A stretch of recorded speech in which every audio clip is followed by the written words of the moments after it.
భార్యాభర్తల మధ్య జరిగిన గొడవకు సంబంధించిన ఒక స్టోరీ. ఈ స్టోరీలో వచ్చేసి రాధిక అలాగే కిరణ్ అనే ఇద్దరు పాత్రలు అయితే ఉంటాయి. 30 ఏళ్ళు రాధిక సాఫ్ట్వేర్ ఇంజనీర్ ప్రాక్టికల్ వ్యక్తిగా అయితే జాబ్ చేస్తుంటుంది. కిరణ్ వచ్చేసి 30 ఏళ్ళు బ్యాంక్ మేనేజర్గా వర్క్ చేస్తూ ఉంటారు. ఇక ఇద్దరు రాత్రి భోజనం తర్వాత రాధిక కిరణ్ టీవీ ముందు కూర్చొని ఉంటారు. టీవీలో ఏదో సీరియస్ న్యూస్ ఛానల్ నడుస్తూ ఉంటుంది. ఇద్దరి మధ్య ఉదయం జరిగిన చిన్న వాగ్వాదం మౌనంగా కొనసాగుతూ ఉంటుంది. రాధిక మొహం కోపంతో నిండి ఉంటుంది. కిరణ్ మొబైల్ చూస్తూ ఉంటాడు. కానీ అతను నిజంగా మాట్లాడట్లేదనేసి ఇంకా రాధిక కోప్పడుతుంది.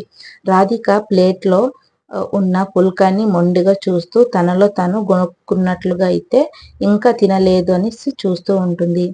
కిరణ్ వినిపించుకున్నట్లుగా నటించాడు. రాధిక కొద్దిగా పెద్దగా కిరణ్ వైపు చూడకుండా, రోజు ఇదే కదా, నా గురించి పట్టించుకునే వారే లేరు అని అంటుంది. కిరణ్ మొబైల్ పక్కన పెడతాడు. మెల్లగా రాధిక వైపు చూస్తాడు. రాధిక మొహం తిప్పుకుంటుంది. కిరణ్ శాంతంగా కానీ గొంతులో ఏదో అలసట ఏమైంది రాధిక అని అడుగుతాడు.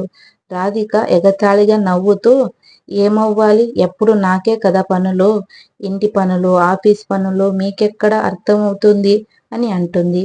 కిరణ్ వచ్చేసి నిట్టూర్చి, నేను అలా అనలేదు కదా, ఉదయం నువ్వు బయటకి వెళ్ళాలి అన్నప్పుడు నాకు కాస్త నీతో సమయం గడపాల్సి వచ్చింది, అప్పుడే అన్నాను.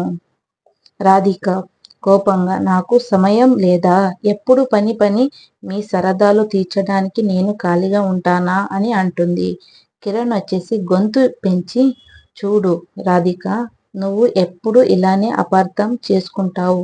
నేను నీకోసం సమయం అడిగాను, అది నా తప్పు అయితే అవును, నాదే తప్పు అని అంటాడు.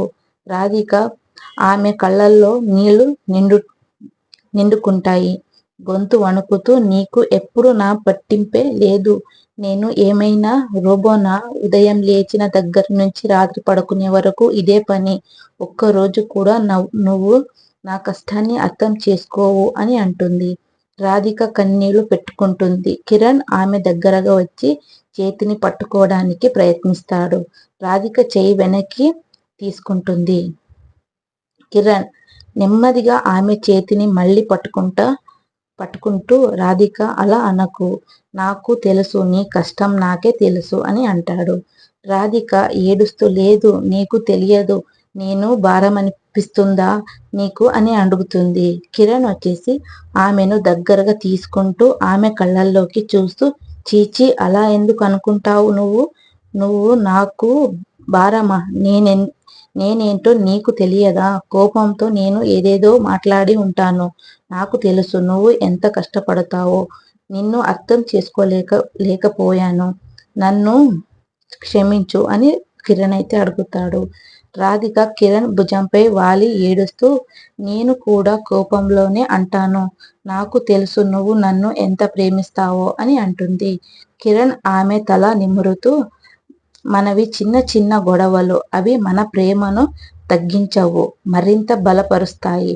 రేపటి నుంచి నీ పనుల్లో నేను కూడా సాయం చేస్తాను, సాయంత్రం బయటికి వెళ్దాం, ఓ సినిమా చూద్దాం, సరేనా అని అడుగుతాడు.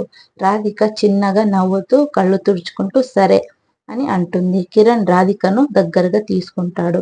టీవీలో ఇప్పటికీ అదే న్యూస్ ఛానల్ నడుస్తూ ఉంటుంది. కానీ ఇప్పుడు వారికి అది పట్టదు. వారి మధ్య మౌనం ప్రేమతో నిండి ఉంటుంది.